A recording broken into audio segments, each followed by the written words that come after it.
isso, parabenizo você, Iveson, também, não só pela apresentação, mas como também pela escolha do tema e perceber o quanto a gente precisa, necessariamente, sempre estar evoluindo na prática da advocacia para a busca dessa forma de resolução. Então, muito bom, parabéns. Eu acho que passo para a nossa próxima apresentação, gente.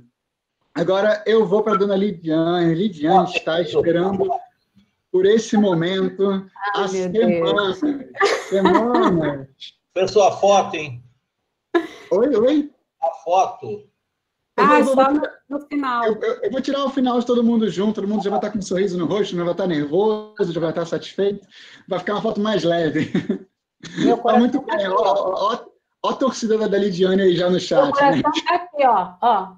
10 minutos mais longos da minha vida.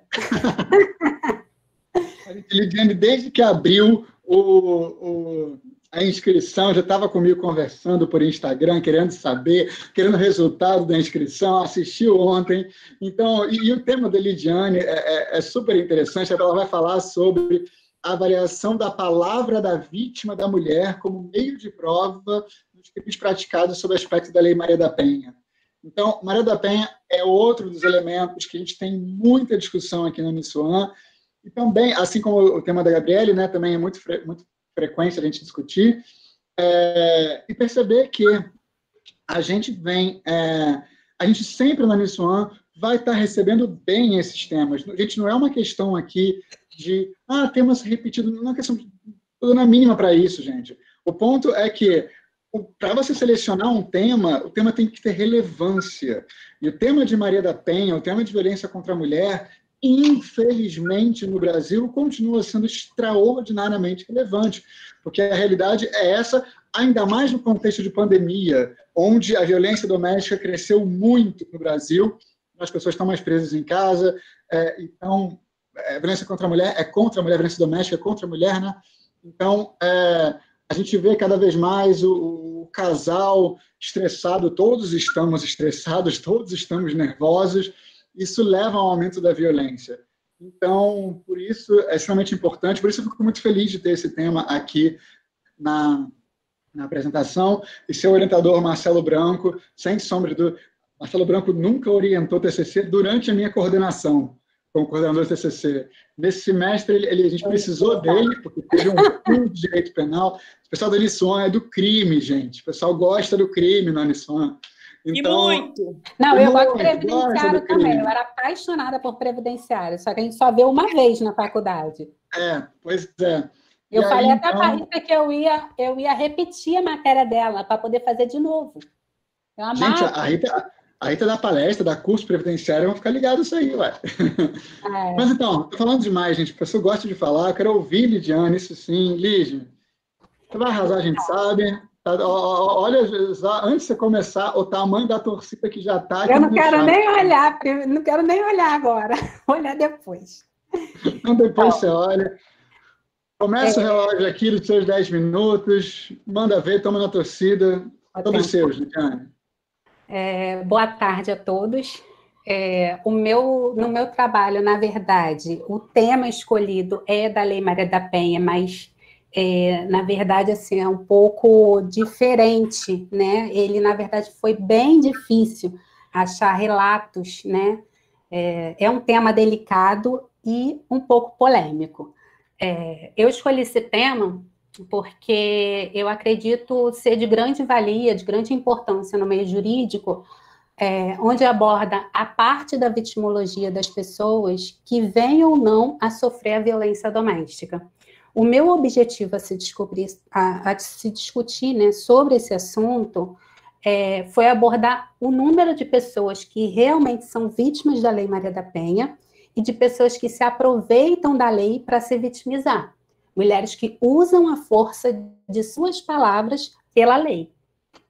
No meu trabalho, eu começo abordando sobre a Lei 11.430, né, que é a Lei Maria da Penha, de como ela foi criada, a partir de que foi criada, contando toda a história, né, da Maria da Penha, de sofrimento, de luta, até a lei ser sancionada. E deixo bem claro aqui, antes de tudo, que ela é de suma importância nos casos de violência doméstica e que, inclusive, ao meu ver, ela deveria ter sido criada há muito mais tempo, né? Já que esse tipo de conduta criminosa, ela já existe há anos, só que antes eram julgadas como crimes de menor potencial ofensivo e, por muitas vezes, chegavam até a ser arquivados esses casos de violência doméstica. Eu abordo no meu trabalho também como a lei, né, Maria da Penha trouxe inúmeros benefícios às mulheres que são vítimas reais da violência doméstica, porém, hoje, infelizmente, ela está sendo mal usada, e nesse ponto é que eu começo a abordar o uso abusivo da lei e a configuração dos crimes de denunciação caluniosa da mulher contra o homem. Porque o crime de violência doméstica, o autor pode ser tanto homem quanto mulher. Mas no meu trabalho, a abordagem da mulher contra o homem, que normalmente é um caso maior. Inclusive, esse tema, para mim, ele ficou muito em evidência porque a partir do momento que eu vivenciei pessoas no meu círculo de amizades que foram envolvidas nesse tipo penal. No caso, os crimes de violência familiar, na maioria das vezes, como são praticados de maneira clandestina, né, que geralmente no ambiente familiar, onde se tem somente as duas pessoas, né, fica difícil a comprovação com outro tipo de provas, senão a palavra da vítima, né? Ou da suposta vítima. No momento que eu percebi que o assassino... No momento que eu percebi que o assunto, né, esse assunto, ele é pouco abordado, que eu percebi que a porcentagem, né, dessas falsas acusações feitas sob o aspecto da lei, elas não são divulgadas, né? Por esse assunto ser pouco abordado. Então, elas não são divulgados. Aí eu comecei a pesquisar, comecei a ler, né, mais sobre o assunto, e uma das observações que eu pude fazer foi que a informação de porcentagem da veracidade dos casos, eles não são divulgados. Por exemplo, a segurança pública, ela tem um trabalho lindo, extremamente competente, né, com a Patrulha Maria da Penha. Só que eles trabalham com as medidas protetivas, só que eles não obtêm essas informações, esses dados estatísticos. E em meio a essas pesquisas que eu fiz, pesquisa de campos, entrevistas, lendo alguns relatos, né, nas mídias sociais, eu pude verificar que a porcentagem dessas falsas acusações, elas são pequenas em relação à violência doméstica, mas que elas existem, e muito mais do que se falam, né? E, por exemplo, para o STJ, nos casos de assédio sexual e estupro, o depoimento da vítima, ela tem valor de prova e pode ser satisfatória para condenar o réu. E quando se imputa a alguém o falso crime envolvendo violência doméstica e familiar do homem contra a mulher sobre aquele homem, ele já é lançado apenas consequências imediatas da lei. E com isso, além de permitir prisões cautelares e proporcionar, às vezes, danos irreparáveis, né, tanto na esfera profissional quanto pessoal, do suposto acusado, pela instauração dos inquéritos, né, com somente a palavra da mulher, coloca-se também em dúvida a inteligência da lei e o descrédito às vítimas reais da violência doméstica. Eu abordei também que, talvez para minimizar que prováveis abusos continuem ocorrendo nesses tipos de falsas denúncias, seria assim, responsabilizar de fato, com a mesma seriedade da Lei Maria da Penha, responsabilizar, né, essas pessoas com a pena realmente prevista no artigo 339, que é de denunciação caluniosa, para quem estiver dando causa à instauração dessa investigação criminal, e assim fazer cessar essas falsas denúncias. O que entra em jogo aqui é a credibilidade de uma lei que veio para sanar com a desigualdade dos gêneros, mas que está sendo apagada pelo mau uso dessas supostas vítimas. Essa análise crítica que eu faço, para tentar conscientizar a utilização e formas de aplicação da lei justa e para quem realmente precisa, né? Abordei alguns casos de denunciação caluniosa, que, por exemplo, alguns de vocês devem conhecer, ou se não todos, né? Um caso importante, um caso bíblico, da mulher de Potifar, né? Que foi o caso da mulher rejeitada que usou a falsa denúncia com a intenção de punir a pessoa que a rejeitou, né? E a palavra dela foi o único meio de prova para que ele fosse preso. E a partir daí é que no nosso universo jurídico, né, nasceu a síndrome da mulher de Potifar, que evidencia a probabilidade da mulher recusada atribuir de modo enganoso o crime de estupro do autor. Por esses motivos que resolvi abordar esse tema e para que fosse discutido uma forma, talvez que a Lei Maria da Penha volta a dizer, de importantíssimo valor à violência doméstica, para que ela não seja banalizada, porque para as mulheres que fazem o mau uso dela e sabem que pode que apenas com as suas palavras criar todo um cenário de iniciação de um processo para se vingar, e mesmo assim ter toda a proteção da lei, esses números que hoje são baixos, de falsas denúncias, só tendem a crescer. E a intenção do meu trabalho é que se busque a adequação da lei ao caso concreto, porque hoje o plano de justificação da norma, que é extremamente benéfica, está diferente do plano de aplicação.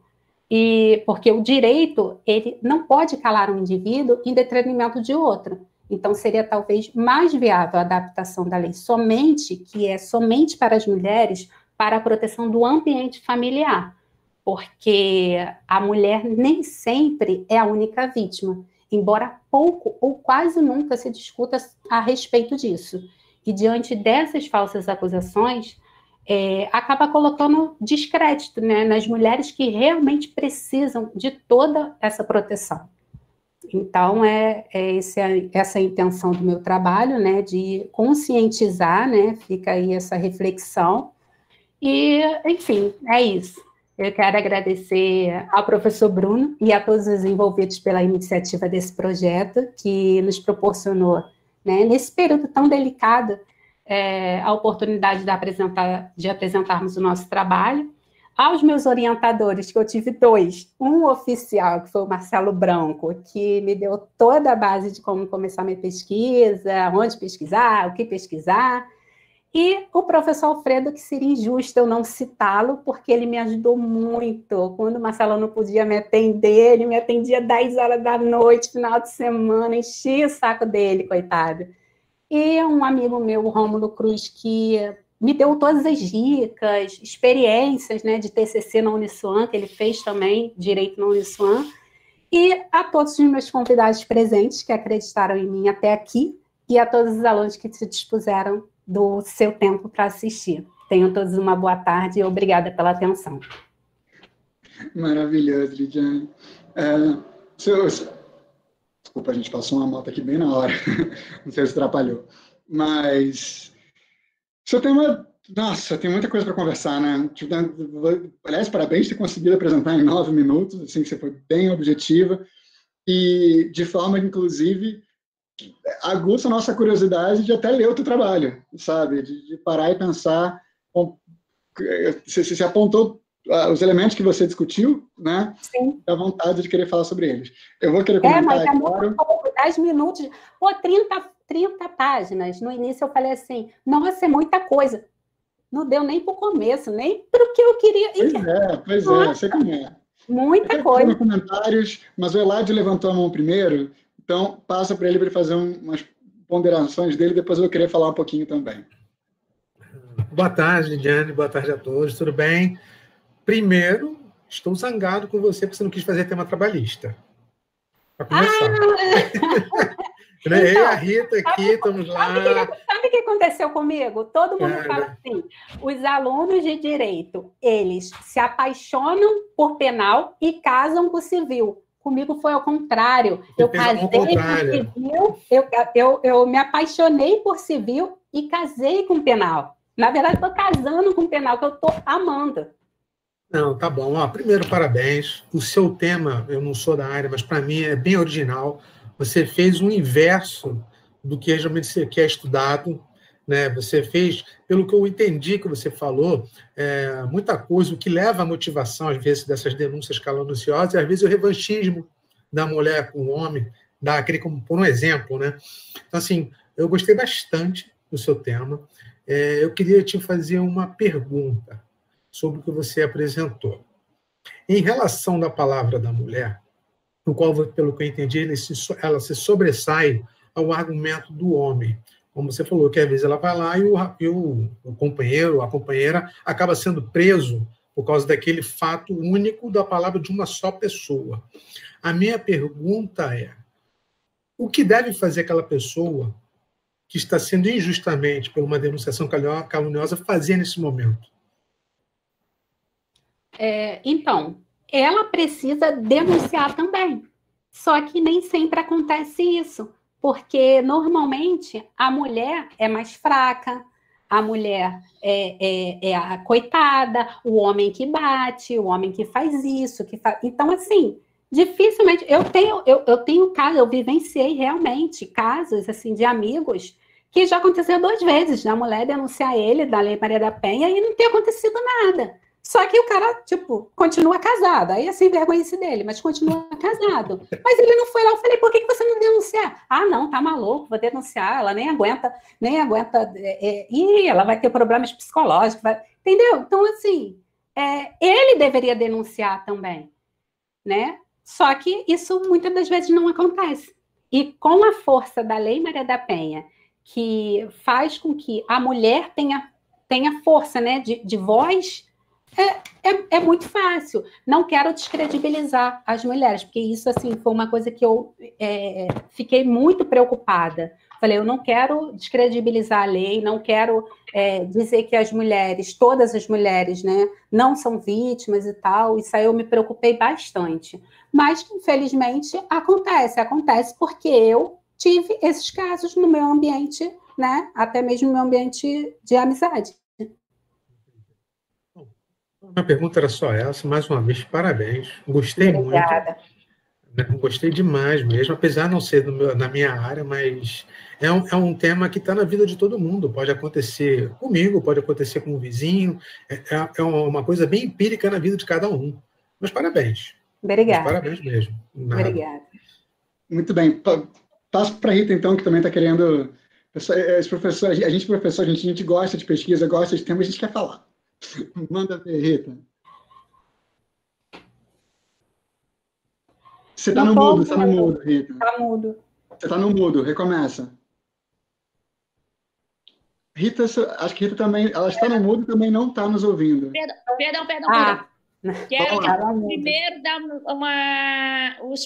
os parabéns à Lidiane. Triste porque ela ia fazer direito previdenciário e mudou para penal, né?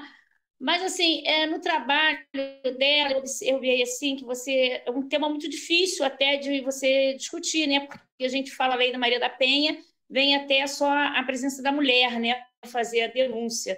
Mas, assim, no teu trabalho, você, em algum momento, você tem dificuldade que até, às vezes, a própria mulher não querer denunciar? Então, a dificuldade que eu encontrei foi assim, quando eu comecei a pesquisar sobre o tema e quando eu comecei a assistir e ler sobre a Maria da Penha, eu quase desisti de falar sobre isso, quase desisti, porque é triste demais. Eu acho que se eu lesse, se eu escutasse mais um pouco da história dela, mais uma vez, eu não falaria sobre esse tema. Mas, assim, por ser um tema pouco abordado, é que eu resolvi falar, porque, assim, eu só consegui achar uma advogada que tem um livro que fala exatamente sobre o tema que eu estou falando, que é a advogada Sara Proton, com o livro Belas e Feras. Ela é a única que fala exatamente desse ponto, porque geralmente a gente ouve os homens reclamando, os homens falando, eu vi muitos relatos na internet dos homens e tal, vídeo, mas mulher falando sobre esse tema, assim, é bem difícil, né? Então, assim, a dificuldade que eu tive foi encontrar mesmo algum caso de que o homem foi lá e denunciou, né? E além dessa dificuldade de achar, também a dificuldade dele provar que realmente aquilo ali era calunioso, que o que a mulher falou, né, era mentira. Então, assim, a dificuldade também, eu também tive essa dificuldade de achar alguém que denunciou a mulher. Mas eu tenho alguns casos, sim, na internet. Eu consegui achar acho que eu achei uns 2 ou 3 casos. Mas foi bem difícil.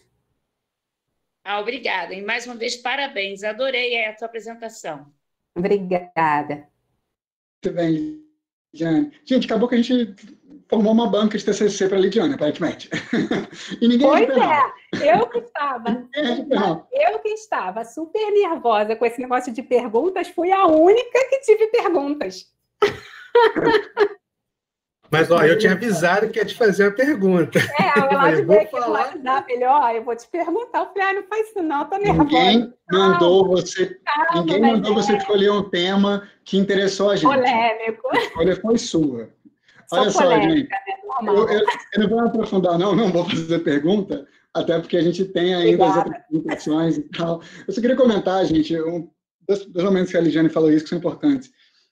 Primeiro que, definitivamente, ela não está aqui defendendo, ela não está, indo contra a Lei Maria da Penha ou contra a proteção da mulher enquanto vítima de violência doméstica, não é isso.